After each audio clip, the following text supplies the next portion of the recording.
Deus fez um milagre em nós para que nós nos tornássemos um milagre para alguém. Amém? Deus fez um milagre em nós para que nós nos tornasse um milagre para alguém. Você crê nisso? Não? Diga, Deus fez um milagre em mim para que eu me torne um milagre para alguém. Amém. Deus te salvou para que você fosse um meio de salvação para alguém. Deus te deu voz para que você desse voz a alguém. Amém. Deus te deu pão para que você distribuísse pão para alguém. Amém. Tudo que Deus me deu, eu posso de alguma forma abençoar alguém. Abra sua Bíblia no livro de Romanos, capítulo 6.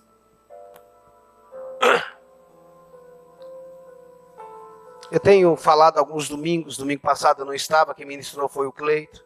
Eu tenho falado alguns domingos sobre o Espírito Santo, amém? Eu tenho falado sobre vários contextos que o Espírito Santo, mas só lembrando, Romanos 6, tá? Vai abrindo Romanos 6. Só lembrando que tudo que o Pai planejou foi revelado no Filho, mas só se tornou realidade pelo Espírito. Amém?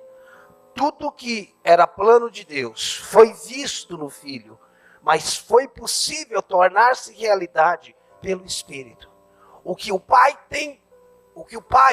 planejou para mim e para você, foi restaurado em Jesus, mas só pode se tornar realidade pelo Espírito.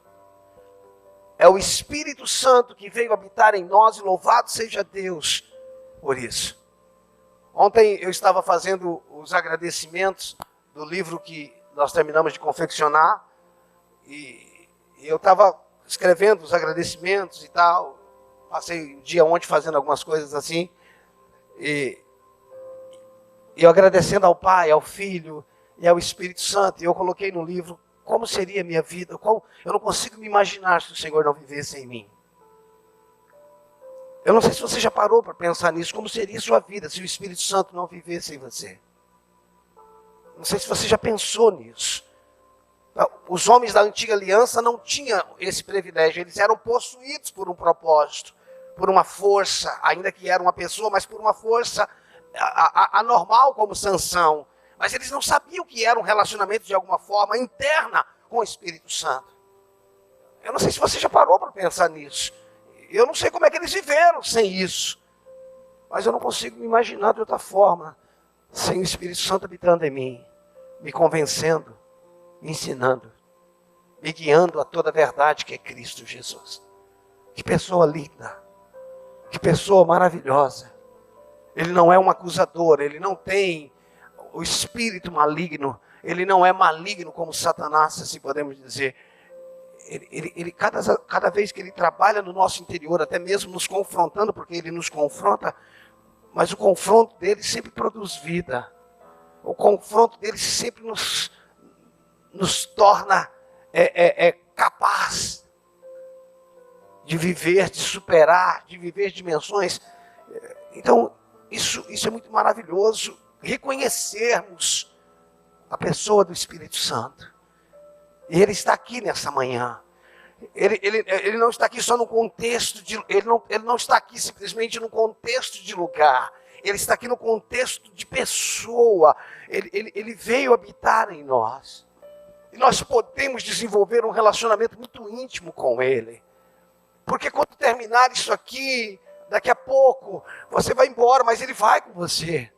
Porque ele habita em você. Você vai para casa, talvez como dona de casa, ainda vai fazer almoço, vai arrumar o almoço, vai comer fora, mas ele vai com você. Como é que eu posso ignorar uma pessoa que é tão presente? A minha esposa agora de manhã veio no culto à frente, veio ela Esther, eu vim depois. Nós não viemos, significa que em alguns momentos nós não estamos juntos, mas ele não. Ele vive em mim. Eu vivo nele. Significa que ele é mais íntimo meu do que ela. Ele é mais íntimo dela do que eu. Dá para entender? Isso significa que ele me conhece melhor do que ela. E ele conhece ela melhor do que eu.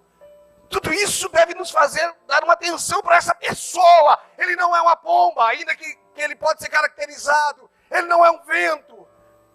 Ele não é fogo. Ele é uma pessoa que nós podemos e devemos reconhecer e amar de uma forma sobrenatural.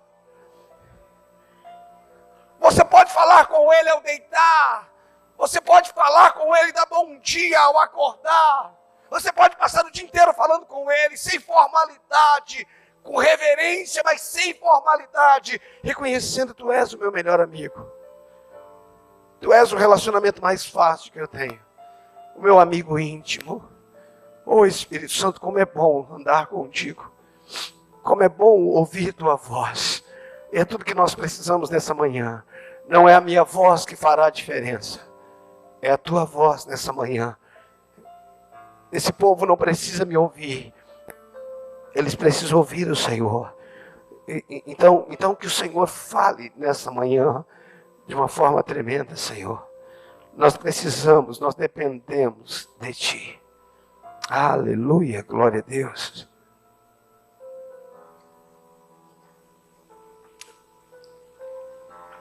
Eu quero falar um pouco nessa manhã sobre o Espírito Santo e a verdade.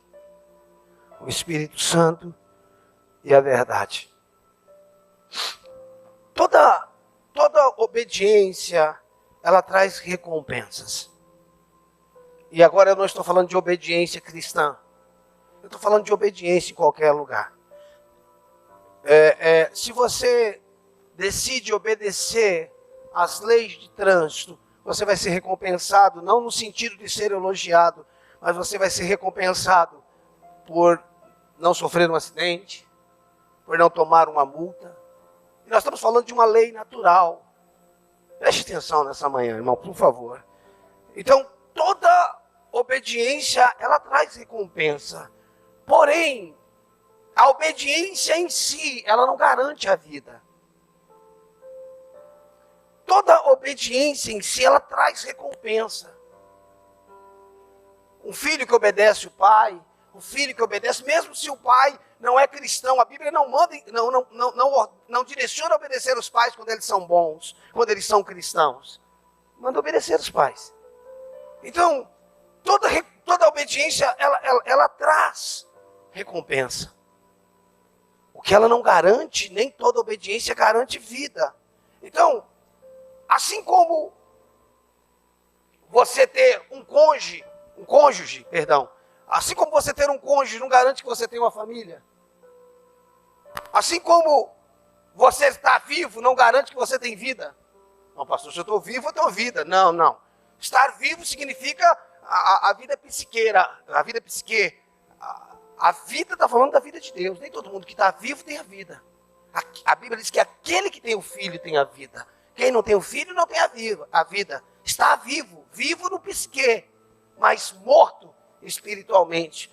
Então, da mesma forma, irmãos, devemos aprender que fazer o que é certo sem a vida,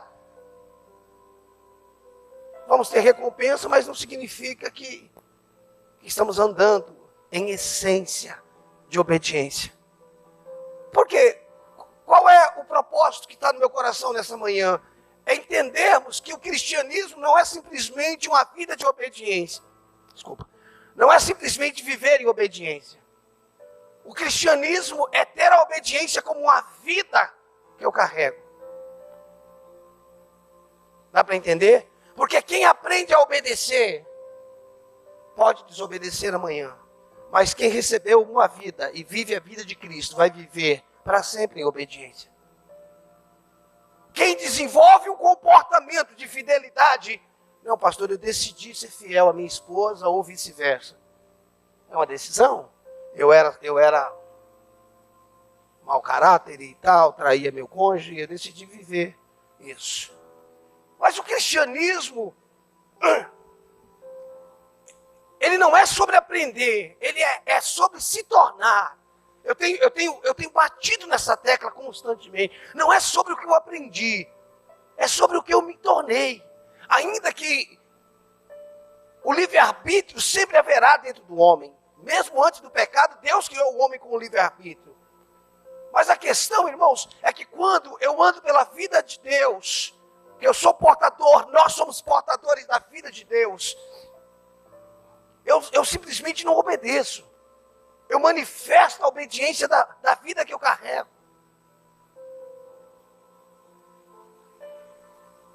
Quando eu não entendo, irmãos, essa vida singular, quando eu falo de uma vida singular, eu estou falando de uma vida única. Aqui, na sua casa, no trabalho, na escola, na internet, com alguém sentado do seu lado, em frente ao computador, ou você sozinho. Eu estou falando de uma vida, quando eu falo de uma vida singular, eu estou falando dessa vida. É uma vida que não é uma vida dupla.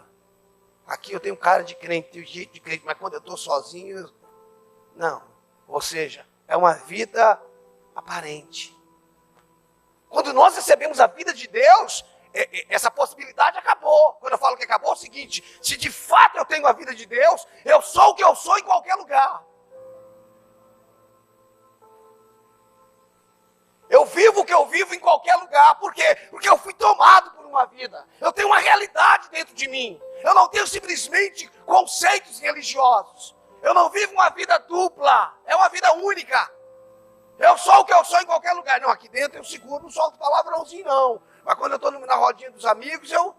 Não, é porque você é um anfíbio, é uma rã. Ora na água, ora na terra. Quando está na água, vive de um jeito. Quando está na terra, vive do outro. Isso é uma vida anfíbia. Não há duplicidade em Deus. Ele é santo em todo o tempo. Não há mentira em Deus, há verdade em todo o tempo. E essa é a vida de Deus em nós. Ela produz, ainda que a princípio da nossa vida cristã, nós não consigamos viver isso, não temos força para viver essa singularidade, mas à medida que nós vamos crescendo e amadurecendo, essa vida vai tomando todo, vai permeando todo o nosso ser. Os nossos negócios, os nossos pensamentos, os nossos relacionamentos. Eu não estou dizendo que chega uma hora que você não tem guerras, não tem tentações, mas você tem uma decisão tomada dentro de você, pela vida que tomou você.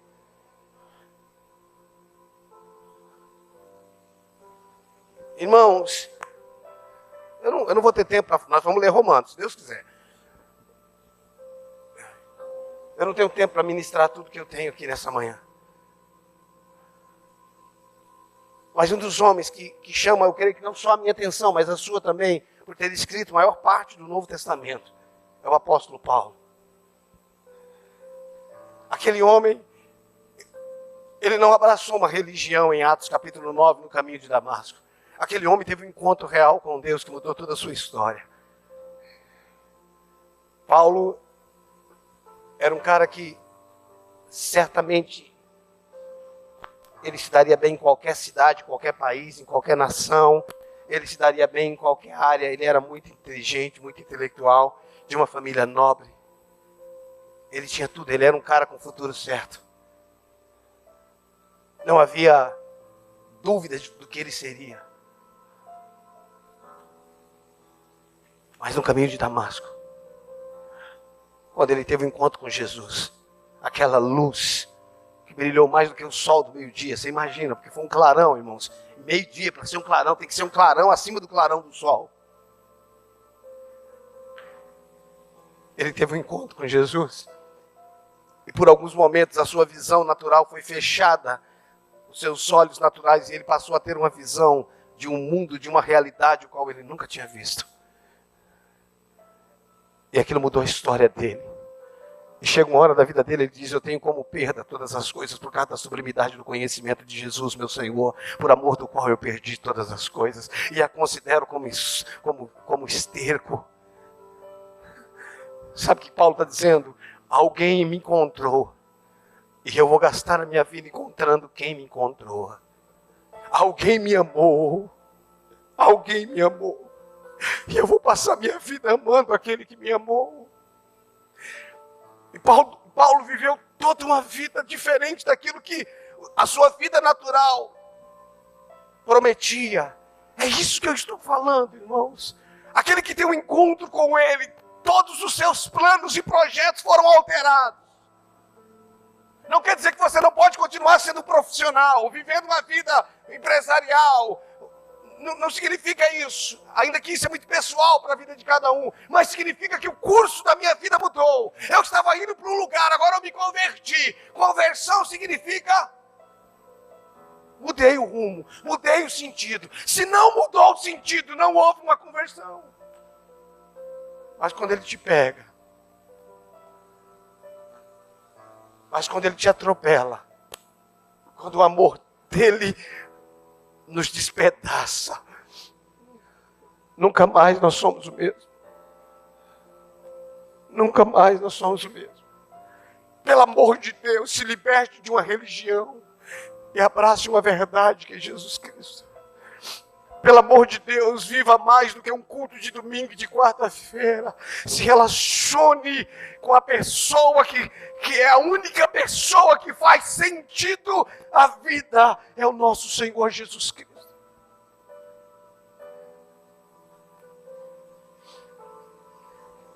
Romanos 6,17. Mas graças a Deus, porque outrora, escravos do pecado, contudo, vieste a obedecer. Olha a obediência aqui, olha. Contudo, vieste a obedecer de coração a forma de doutrina que foste entregues.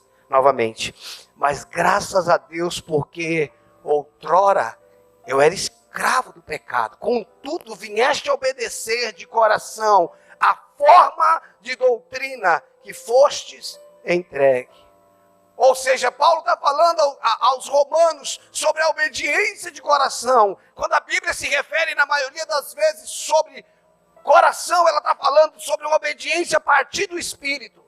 Ou seja, existe uma obediência intelectual, comportamental, mas existe uma obediência que parte do Espírito. E é sobre isso que eu estou falando nessa manhã.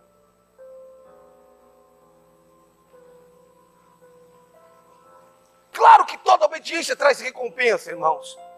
Toda obediência traz recompensa. Se você decidir obedecer a Deus numa lei, por exemplo, o ímpio que abençoa, o empresário, esses artistas que abençoa, agora foi a Líbia que sofreu essa explosão, foi ali? Líbano, foi o Líbano. Eu já soube de instituições americanas, norte-americanas, que mandaram milhões para lá. A Bíblia tem promessas sobre aquele que abençoa o órfão, a viúva. Isso não precisa ser cristão para isso. Quem entrar dentro dessa lei vai ser abençoado. E muitas vezes os empresários, os ímpios, estão fazendo isso, mesmo sem saber que isso é bíblico.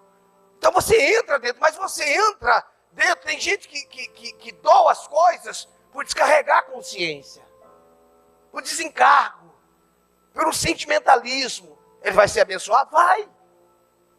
Mas não é uma obediência que parte da vida. Porque a obediência que parte da vida é a obediência que parte do coração. E eu sei que nem todo momento da nossa vida nós vamos partir do coração. Às vezes, alguém te deu uma direção, às vezes um discipulador te deu uma direção que você não está tendo compreensão daquela verdade. Mas por você confiar nele, você vai seguir as instruções. Porém, o papel do discipulador não é caminhar e conduzir você em obediência. É conduzir você em Cristo. Para que amanhã a sua obediência parta, tenha início, tenha princípio dessa vida no seu interior. Nós somos um canal, irmão, ou somos canais para conduzir você a Jesus, não a nós mesmos. O que eu quero dizer nessa manhã é que nós não estamos aqui para tornar vocês dependentes de nós, mas dele. E se você não quiser chegar em nenhum lugar, não somos nós que vamos conseguir. Não somos nós que vamos conseguir fazer isso por você. Você sempre vai ter a decisão. Então, na antiga aliança, e eu sempre uso o termo antiga e nova aliança, porque são dois pactos, o velho pacto e o novo pacto. Toda a Bíblia é a palavra de Deus, porém na antiga aliança, o homem estava morto espiritualmente, Deus agia através do homem, mas não habitava no homem. Na antiga aliança, o povo também era direcionado a obedecer. Se você pegar Deuteronômio 28, do 1 ao 14, fala só de bênçãos. Se ouvires a voz do Senhor teu Deus e guardar os mandamentos. No versículo 15 ele diz, mas se não ouvires e não obedecer, virão sobre ti essas maldições. Então, na antiga aliança, no velho pacto, o homem também era direcionado a obedecer. Mas aquela obediência, ela não vinha do Espírito. Ela era uma obediência em forma de conduta. O homem obedecia de forma comportamental. Eles não tinham como obedecer a partir do coração, porque espiritualmente eles estavam mortos. O homem sempre foi conduzido, irmãos, a viver em obediência.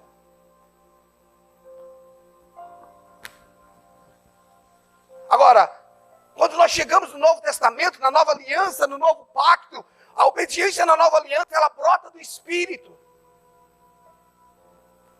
Ela se manifesta na conduta, mas ela brota no Espírito e, sobretudo, ela revela quem nós somos. Presta atenção, na Nova Aliança, a obediência, ela se manifesta, a obediência na Nova Aliança, ela brota no Espírito. Ela se manifesta em conduta e ela revela quem nós somos. Presta atenção, aparentemente, quem obedeceu a partir do coração e quem obedeceu a partir de uma conduta, aparentemente é a mesma coisa. Só que uma saiu de um lugar e outra saiu da outra. Tá, pastor, mas e aí como é que as pessoas vão saber? Você não deve viver obediência por causa das pessoas. Nós temos que viver obediência por causa de uma conduta. Desculpa, por causa de uma consciência, perdão. Nós devemos viver obediência por causa de uma consciência. Mas o que vão pensar? Eu não posso passar minha vida inteira pensando no que você vai pensar de mim. Senão eu vou viver a partir de você. E eu não fui chamado para viver a partir de você, e você não foi chamado para viver a partir de mim. Nós somos chamados para viver a partir de Cristo. É claro que a Bíblia diz para nós fugirmos da aparência do mal. Nós temos que tomar cuidado acerca disso. Eu não tenho como definir, ainda que se eu ando próximo do Alex, eu vou saber o seu nível de obediência por conhecer seu coração, mas eu não sei se nessa manhã ele trouxe o dízimo dele por uma obediência simplesmente moral, conduta, ou se a conduta que o fez trazer o seu dízimo é fruto da obediência no seu coração. Mas Deus conhece de onde está saindo. De onde que está saindo?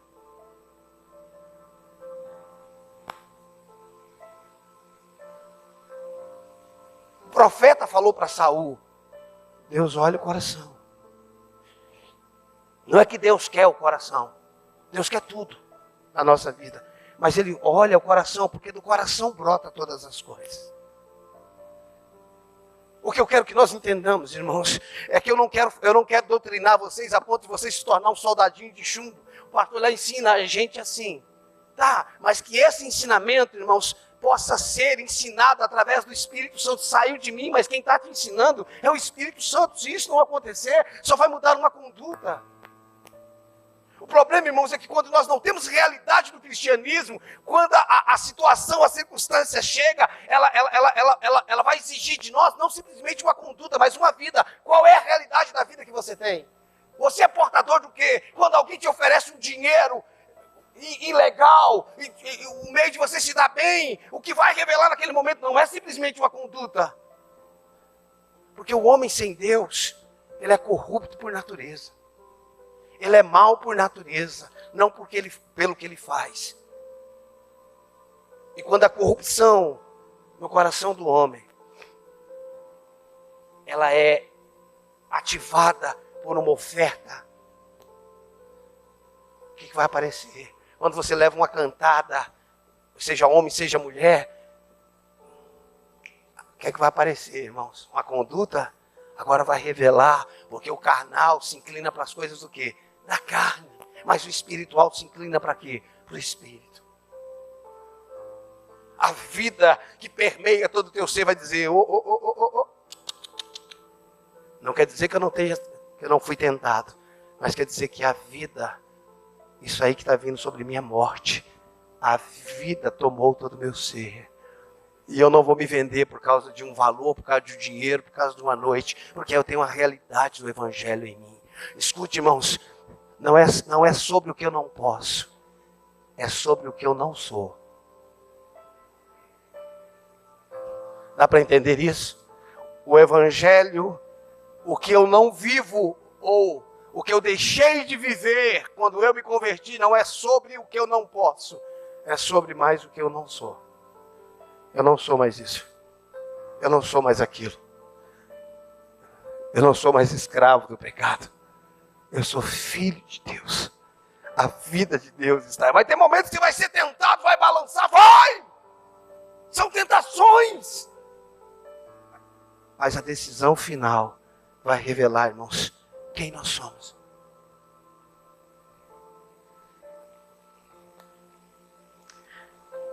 Quando não temos a vida de uma verdade, essa verdade pode tornar-se apenas mais uma religião. Quando nós carregamos uma verdade, mas não temos a vida, ou seja, não é uma realidade no nosso coração, nós abraçamos apenas uma religião. Sabe, pessoas que se transformam, quando eu falo se transformar, assim, ela se reconfigura. Então, assim, agora eu estou dentro da igreja e aqui dentro eu tenho uma configuração. Mas quando a pressão vem, quando o negócio aperta, eu me revelo de fato quem eu sou. Porque as circunstâncias, irmãos, elas sobretudo, ela nos revela. Irmãos, isso que o Brasil está passando, nós não temos noção tanto de que isso é revelador. É revelador para mim, para você, para a igreja. Foi revelador, está sendo revelador para a política. Está sendo revelador para todo mundo. Não quero abrir o leque acerca da política nisso, até porque não é nossa ênfase aqui. Mas o tanto de coisa que revelou. Mas voltando para você, revelou as suas confianças, os seus medos. Quem estava firmado, ficou firmado, irmãos. Teve um vento forte, agarrou o pé e disse, é aqui que eu vou ficar. E talvez erguer as mãos e cantar, porque ele vive, eu posso crer no amanhã, porque ele vive temor no ar, eu vou tocar o pau, vou seguir a vida. Vou seguir a vida. Por quê? Porque eu creio nele. E se morrer, morreu. Voltou para casa. E se ficar vivo, é porque não acabou o propósito ainda. Procura o que fazer e vamos seguir. Mas é muito mais do que viver por viver a minha vida. Para que a sua vida, se a sua vida não serve para a vida de ninguém? Eu quero estar vivo. Para que você quer estar vivo, irmão? Dá uma aliviada, cara. Precisamos estar vivos por um propósito. E a vida só tem sentido quando eu vivo além de mim. Porque a vida de Cristo, irmão, a obra que ele... É o que ele falou para a mulher samaritana. Você vai beber, vai saciar a sua sede, mas não tem ponta aí não. Agora vai se tornar no seu interior uma fonte. Você bebeu, resolveu o seu problema da sede. Só que agora você se torna uma fonte para aqueles que estão sedentos como você estava. Dá para entender isso? É isso que deve acontecer em nós. Eu não tenho porquê, irmãos, acordar nessa manhã se não for para cumprir um propósito. Ah, você está falando de vir pregar? Não, para viver uma vida de propósito.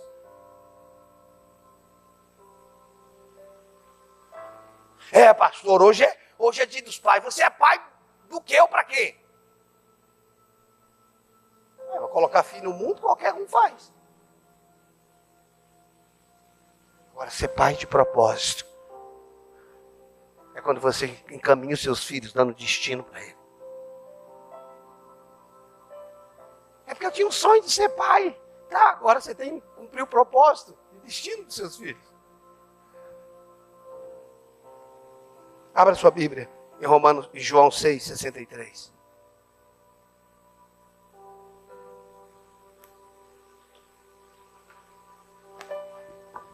O que eu quero te dizer nessa manhã é que eu não quero ser um religioso. Eu não quero viver um cristianismo por viver. Eu não quero ser um pastor em forma de título. O pastor, ele só tem um título de pastor, mas ele não é nada. Ele não tem uma realidade na vida dele. Do que adianta isso, irmão? Do que adianta ter nome de crente, mas viver como um incrédulo? Como? Do que adianta? Como diz Apocalipse capítulo 3, tem nome de que vive, mas está morto. O que adianta? João 6,63, o Espírito é o que vivifica. A carne para nada aproveita. As palavras que eu vos tenho dito são Espírito e são vida. Quando Jesus libera essas palavras, ele libera essas palavras para pessoas que ouviam palavras constantemente dos fariseus. Os fariseus pregavam, irmãos. Pregava toda a Torá. Pregava toda a lei. Homens instruídos, por exemplo, como Nicodemos. Mas quando Jesus prega, ele não só libera uma palavra, ele libera a vida, porque o Espírito estava sobre ele. Havia uma realidade, ele está dizendo, as minhas palavras, ou as palavras que eu vos tenho dito, são Espírito e são vida. Ou seja, ela não leva você simplesmente a ter uma conduta, ela leva vocês a ter uma vida que vai ser manifestada em conduta. Quem é santo por dentro, irmãos, é santo por fora. Quem é puro por dentro tem pureza por fora. E quem é sujo por dentro tem sujeira por fora. A gente não pode ver em todo o tempo. Ninguém fica olhando no nosso ouvido se tem sujeira dentro, né, irmão? É ou não? Deixa eu ver, amém, deixa eu ver seu ouvido, deixa eu ver. As mães antigamente faziam isso, não sei a de hoje, mas antigamente a mãe fazia isso, né? A mãe o menino saía do banho, deixa eu ver, volta pro banho, volta. Você não toma banho direito. Né? Aquela bucha grossa, igual papel de prego. Não era assim? Essa molecada criada com Nutella não sabe o que é isso. Volta pro banho. Cansei de fazer isso, irmão. Porque na verdade eu entrava, passava água aqui, molhava o cabelo. E as pernas acabou, porque as pernas estavam com pó. Eu não tinha tomado banho, irmãos. Não, irmãos. O cristianismo, ele não faz isso. Ele muda a nossa história. Ele muda a nossa vida. Ele muda a nossa vida a tal ponto, irmãos, que nós nos tornamos imprestáveis para o pecado. E ainda que nós cometemos erros, ainda que pequemos, a vida do Espírito que está em nós vai nos convencer e dizer, volta lá e arruma isso daí, cara. Isso não faz parte de quem você é. Uau, isso é tão glorioso. Então, as palavras que eu vos tenho dito são Espírito e são vida, ou seja, o Espírito traz vida à palavra que eu estou ouvindo. Vocês, irmãos, vocês todos estão ouvindo a mesma coisa, mas cada um está recebendo de uma forma diferente. Cada um recebe na dimensão que tem, na realidade que tem. Quanto mais o seu espírito está aguçado, mais você consegue interpretar o que Deus está falando com você. Porque a ideia não é que vocês entendam todos da mesma forma, mas que cada um entenda na proporção do que Deus quer falar com cada um de nós. Eu não quero que vocês vivam uma religião, irmãos. Eu não quero que vocês sejam crentes simplesmente por nomenclatura. Eu quero que vocês sejam filhos de Deus de fato e de verdade, da realidade do cristianismo. Eu quero que vocês sejam representantes de Cristo na terra. O nosso alvo como igreja aqui, irmãos, não é simplesmente encher esse lugar, mas ministrar pessoas que vão sair daqui, vão lidar nas suas vocações, advocacia, medicina, enfermagem, educação, seja lá qual for, vão manifestar Cristo, vão revelar Cristo. Mas essa realidade, ela brota aqui de dentro, cara. Se ela não brotar aqui de dentro, ela é só uma conduta sem vida. Sabe aquele patrão que ele acha que ele tem autoridade, mas na verdade ele é autoritário? Isso é igual crente que não tem autoridade, irmão. Ele vai gritar com o demônio, ele vai, sai. Ele acha que o demônio é surdo. Ainda que Jesus pisou na cabeça dele, ele acha que ele vai sair com um grito. O demônio não sai com grito, irmãos. Ele sai com a autoridade que você tem em Cristo Jesus. Você pode só cochichar no ouvido dele. Sai. Em nome de Jesus. Porque quem está falando entendeu. E tem gente que é chefe e ele acha que ele está falando que você tem que fazer isso, cara. Ele acha que é isso. Isso não tem vida. Isso não tem realidade. Isso é usar a posição que você tem para impor quem você não é.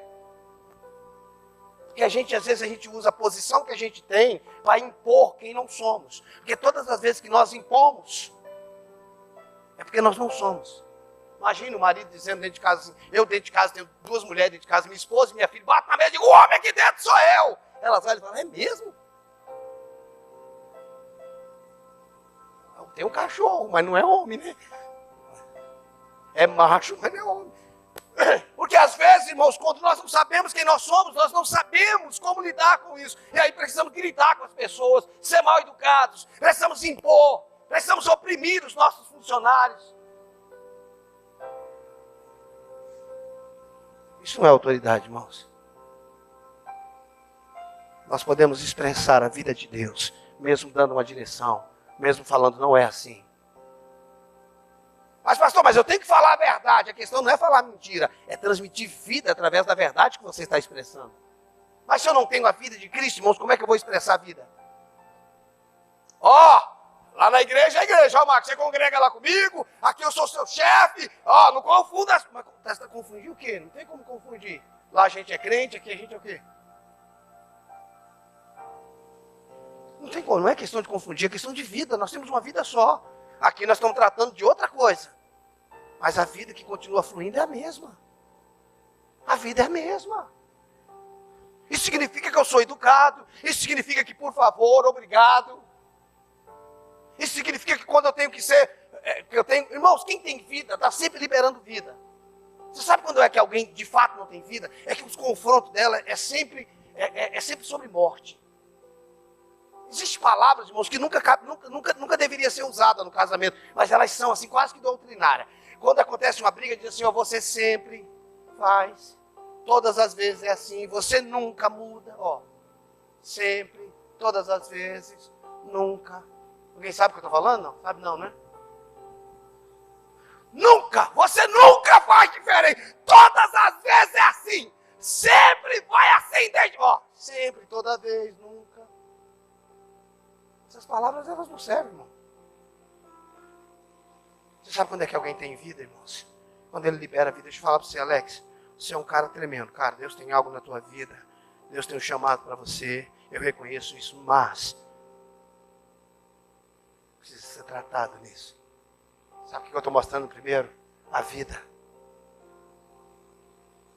É assim que Deus faz.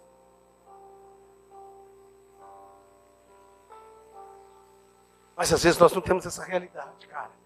Como nós vamos dar?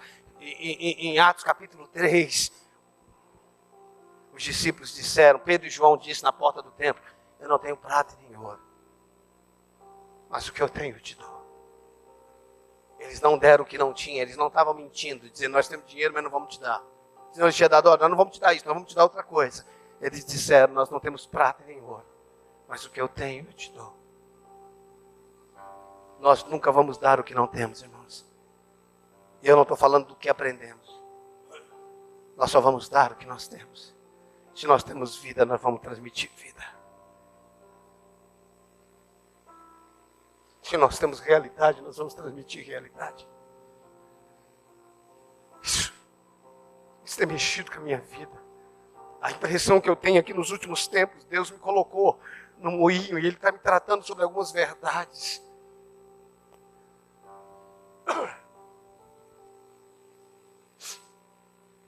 É muito mais do que sentar, preparar uma mensagem para pregar para vocês.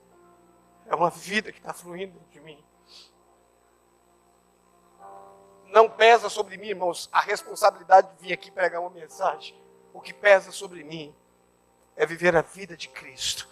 E vir aqui pregar uma mensagem é só para refletir a vida que eu tenho. O propósito de uma verdade não é trazer informação. É formar em nós. É tomar forma em nós, perdão. O propósito de uma verdade não é trazer informação. É tomar forma em nós. Dá para você entender? Chega uma hora, irmãos, presta atenção. Chega uma hora que essa verdade faz parte de você. E você faz parte dessa verdade. Vocês são separados, vocês são inseparáveis. Se tornou café com leite. Você ouviu uma verdade. Daqui a pouco aquela verdade entrou tanto em você, que ela faz parte de você. E você está tão inserido naquela verdade, que você faz parte daquela verdade. Abra comigo João 1,14.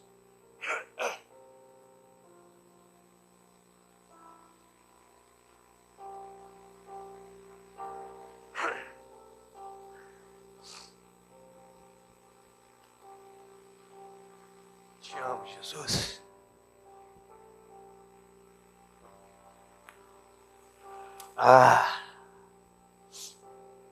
João 1,14, acharam? Diz assim, e o verbo se fez carne. Quando a Bíblia fala do verbo, o que é verbo, irmãos? O verbo é palavra, a palavra.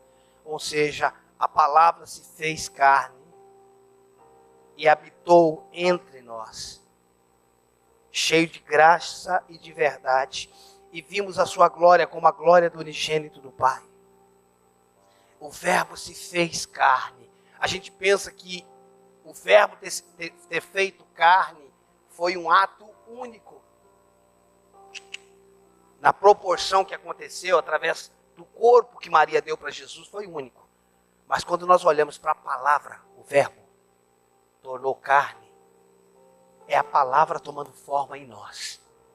E a palavra é Cristo. No princípio era o verbo.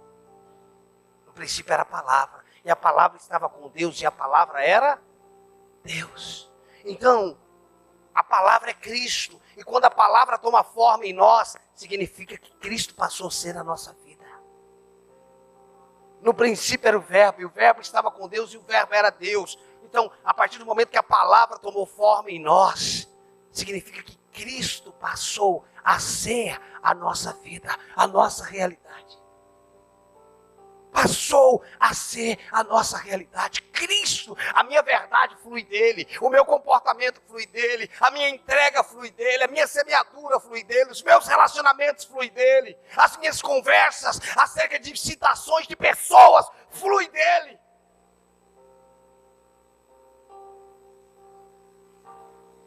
Nós precisamos de verdade na nossa vida, e verdade não é algo que você diz que não está carregado de mentira. Verdade é uma pessoa.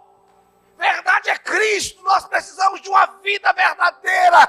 Cristo. Que quando nós estivermos sentados com alguém e for citar fulano, a verdade que toma conta da sua vida vai dizer, não. Eu não quero conversar sobre isso. Porque isso não tem vida.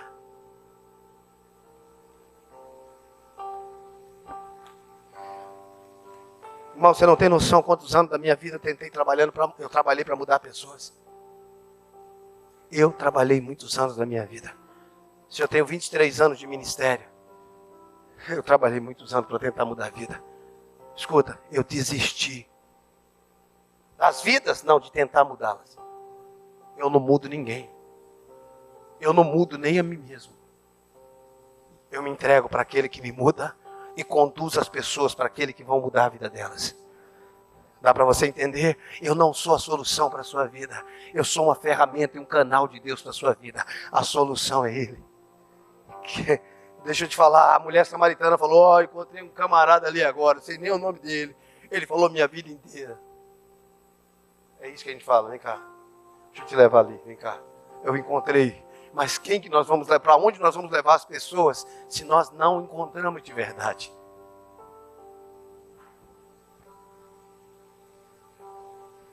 De Deus eu sou cooperador, Deus não coopera comigo, irmãos. Deus não coopera comigo, eu coopero com Ele. De Deus nós somos cooperadores. Se Ele fosse nosso cooperador, Paulo dizia, Deus é o nosso cooperador. Deus não é nosso cooperador, nós cooperamos com Ele. Quando, todas as vezes que você decide entrar para o seu lugar de oração e dizer, Senhor, eu estou aqui. Sabe, Naamã, eu preciso parar. Sabe, Naamã, diz que era assim, o homem que tinha vencido guerras, que era respeitado diante do povo, mas diz assim, porém. Quando numa frase, irmãos, aparecer porém, você pode esperar que vem bucha. Diz assim, porém, leproso. Dentro da sua, onde ele aparecia, imagine, irmãos, ele era da Síria, não sei qual era a roupa militar da Síria, mas imagina, a roupa militar em si já é bonita, não é, gente? Minha frustração na vida é não ter se tornado militar de verdade, irmão. Falando exército, aeronáutica, eu tinha sonho disso. É bonito, irmãos. Até os caras casa fardado, é bonito. Você imagina a roupa daquele cara, mas quando ele chegava em casa, que ele tirava a roupa. O mau cheiro subia. Todo mundo mundo sabia que ele era leproso, até a empregada na casa dele. Irmão, tem gente na igreja que não sabe que você é leproso. Mas a empregada que faz faxina na sua casa já soube. Entendeu o que é que eu traduzo? Eu vou traduzir, deixa eu apertar a tecla. O pessoal da sua casa já sabe que você é mal educado. Já sabe que você chama palavrão. A empregada faxineira, ela já viu que você é leproso. É uma bênção na igreja, porém leproso em casa. O cara ganhava guerras, fazia tudo, mas quando ele tirava a roupa dentro de casa, a Bíblia diz que no plano original, o homem andava nu e não se envergonhava. Nós precisamos de um evangelho que nos faça andar nu diante das pessoas. Vocês estão entendendo o que eu estou falando? Pelo amor de Deus, gente, ninguém vai andar nu, entenda. Às vezes tem que desenhar aqui dentro, senão o negócio fica sério.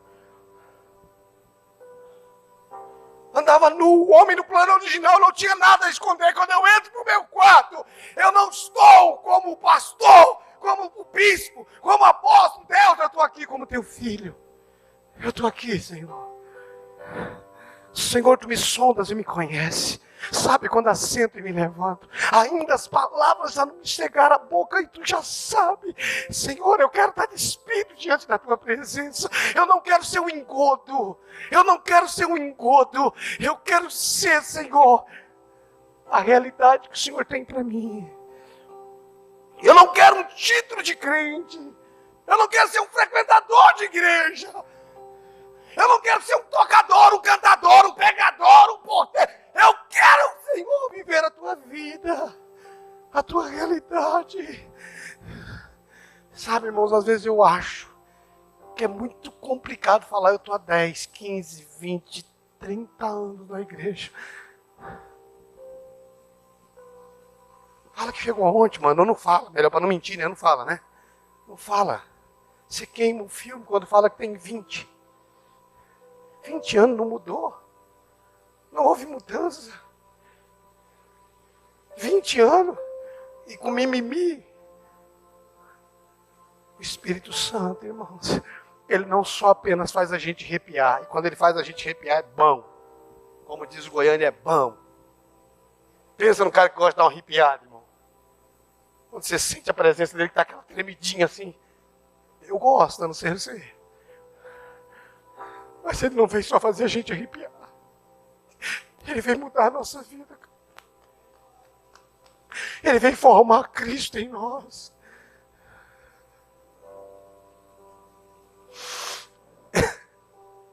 Pessoal do louvor, por favor. O Espírito Santo está dentro de você. Se entregue a Ele como você nunca se entregou. Se renda a Ele como você nunca se rendeu.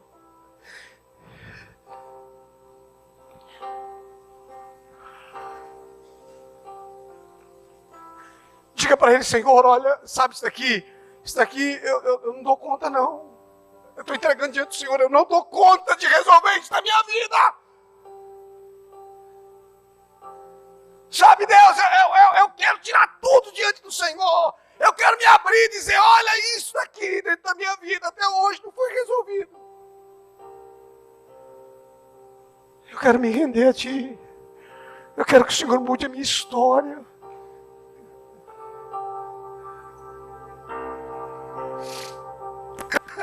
Essa semana, sabe o que Deus estava me ministrando, irmãos? Quando Jacó vestiu a roupa de Esaú, Alex. Ele vestiu a roupa de Esaú para aparecer diante do pai, para receber a bênção do pai. E Jacó já não enxergava. Jacó não, Isaac já não enxergava. E Isaac apalpou Jacó vestido de Esaú, que dizia que era Esaú. Isaac disse, a pele é de Esaú, mas a voz é de Jacó. Às vezes nós estamos assim, irmãos, vestido com algo, mas a voz nos denuncia. O que você quer para a sua vida? Essa não é uma palavra de morte, essa é uma palavra de vida, irmãos. O que você quer para a sua vida? Que dimensão de cristianismo você quer viver? O que você está querendo? Às vezes, queridos, o que você está querendo a gente não tem. O que você está querendo? O que você está buscando?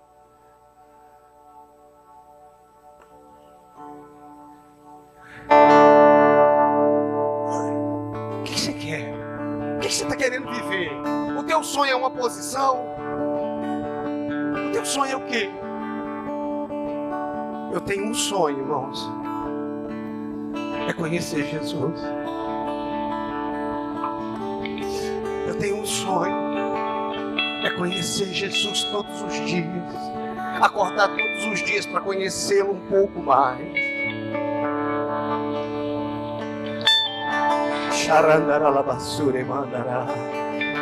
Você pode se colocar de pé. Talvez ficar sentado se quiser também. De joelho. Eu só peço para você não ficar indiferente nessa manhã. Olhar bem fundo em seus olhos de amor, perder a noção do tempo que passei em adoração.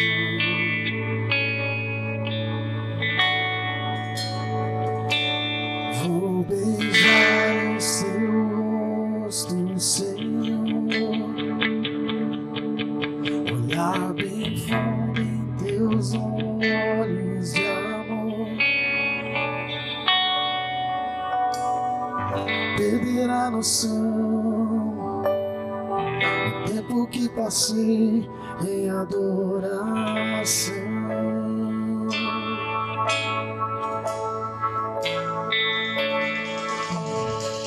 Jesus, meu tudo, Jesus, meu rei, és minha vida, minha alegria.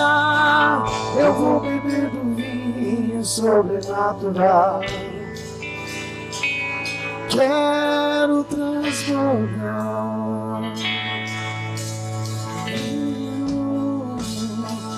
Vinho novo,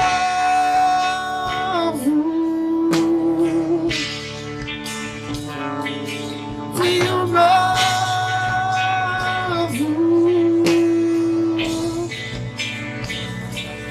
vinho novo,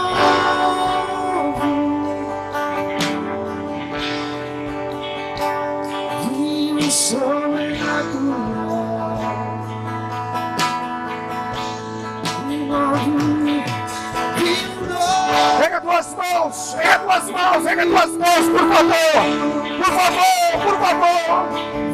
Vinho novo, vinho novo, vinho novo, Senhor. Vinho novo,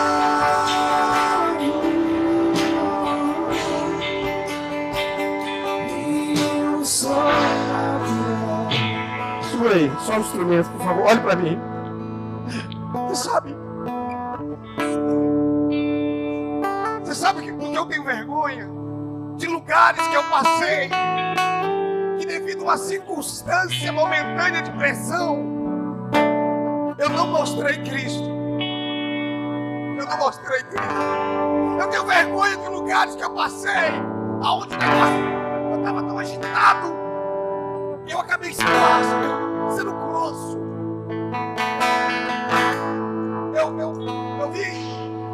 Eu vi uma história do pregador, verdade, isso aí. O pregador tinha pregado domingo à noite, cansado. O rapaz que estava servindo ele foi levar ele no hotel, se perdeu. Chegou no hotel, já ia dar meia-noite. O pregador precisava estar no aeroporto 4 horas da manhã. Foi preparar a mala, dormiu 1h30, 2 horas da manhã. O cara que ia pro rapaz que se perdeu à noite chegou atrasado para buscar ele no aeroporto. Imagine, irmão. 4 horas da manhã. Chegou atrasado. Por que você chegou? Estava dormindo.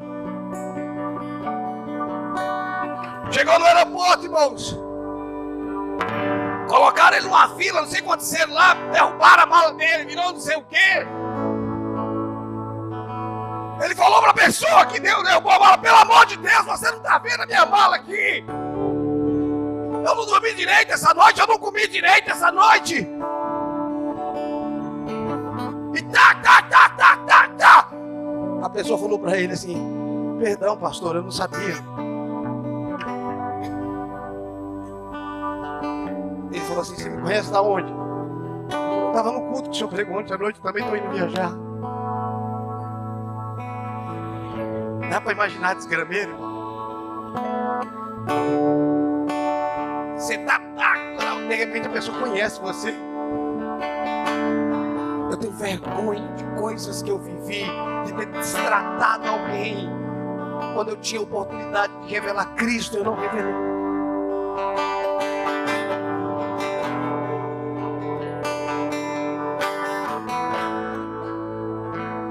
Eu creio, irmãos, que o Espírito Santo está ministrando no nosso coração nessa manhã. Por favor, se entregue ao Senhor. Por favor, se entregue ao Senhor. Se entregue ao Senhor. Se entregue ao Senhor. Se entregue ao Senhor.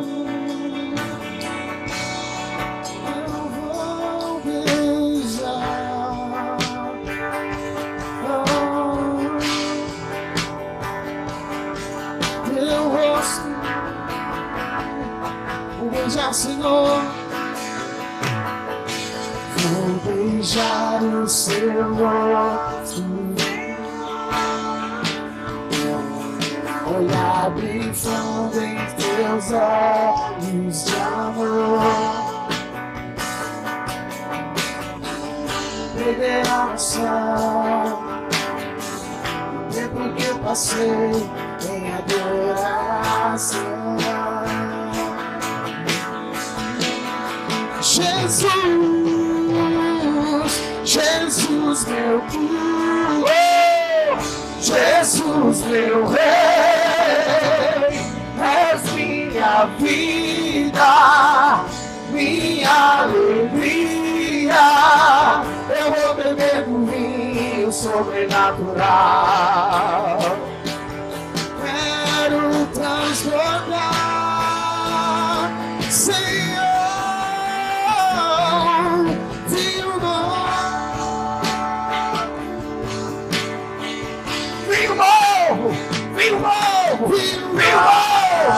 Vinho sobrenatural, Senhor! Orienta a vassoura, canta a vassoura! Chama a vassoura!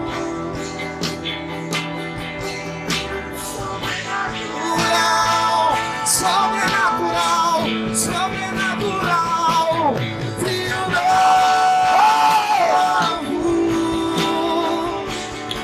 Vinho novo!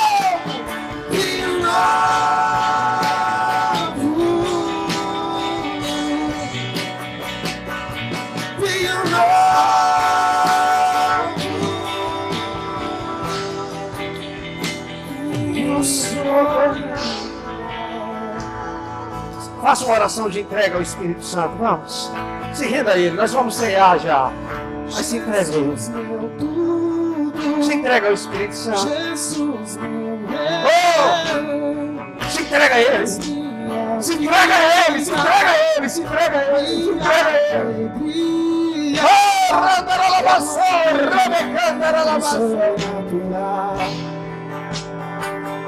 Quero transbordar. Se entrega ao Senhor. Jesus, Jesus meu tudo, Jesus meu Rei, és minha vida, minha alegria. Eu vou beber do vinho sobrenatural. Quero transbordar.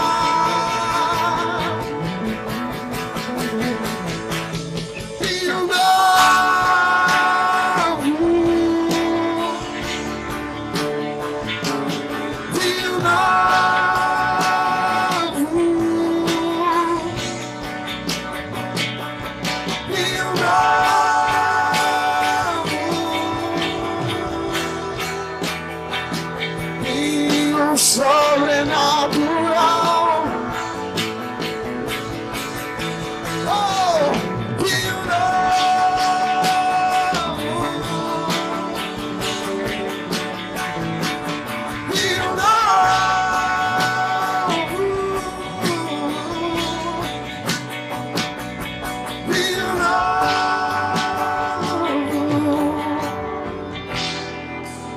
Aleluia. O sobrenatural.